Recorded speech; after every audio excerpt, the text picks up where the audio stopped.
Let's stay with politics. And the four NASA co-principals today held a closed-door meeting in Karen with a call to members to cease talk of 2022 politics and focus on reforms of electoral body IEBC before a boundaries review expected later in the year.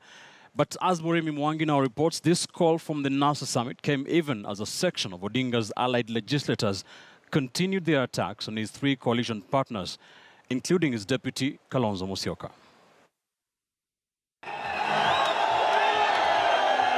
Since their January 30th no-show at Uhuru Park during opposition leader Raila Odinga's controversial oathing ceremony, NASA co-principals Kalonzo Musyoka, Musalia Mudavadi and Moses Wetangula have arguably been marked men among Odinga's close lieutenants. For the time being, Raila Amolo Odinga will not leave this country to cowards.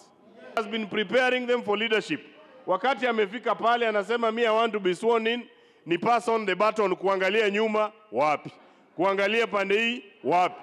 Sasa sisi tutabaki na hao waoga kweli? On Tuesday, Odinga and his three embattled co-principals appeared to issue fresh calls for ceasefire, asking members to cease talk of 2022 realignments and turn their energies back to the single issue of fighting for electoral justice that entails a thorough reform of electoral body IEBC. This as former Machakos Senator and NASA Management Committee member Johnson Muthama warned of an externally instigated conspiracy to break the coalition. It is Jubilee that is trying to play those cards to portray that there are differences. But as millions of opposition supporters grope in darkness over what is the endgame to recent internal attacks on Kalonzo, Mudavadi and Wetangula, some insiders have blamed the NASA troubles on an alleged internal conspiracy to justify departure from the 2017 coalition agreement deposited with the registrar of political parties that would seemingly bar ODM from fielding a 2022 presidential candidate, leaving the pair to either Wiper, Ford Kenya or ANC. I would rather be in an army of sheep led by a lion than to be in an army of lions led by a sheep.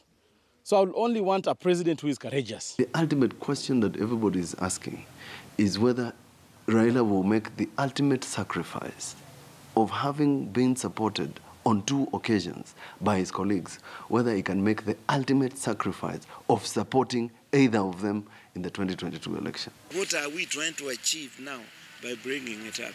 But if somebody feels that, I should raise this issue and ask Raila, are you still sticking to the agreement we signed with you and Stephen Kalonzo Musyoka about 2022?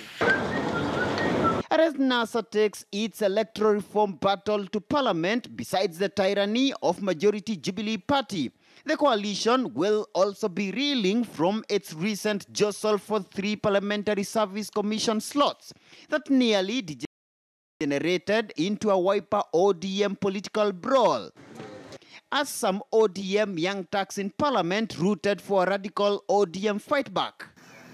But with the ruling Jubilee Party unwilling to engage in any electoral talk before 2022, a fresh round of standoff over the Wafula Chebukati-led IEBC could be cooking as the clock ticks fast to the expected boundaries review, even as NASA faces its single greatest puzzle, the unity test. Murimi Mwangi,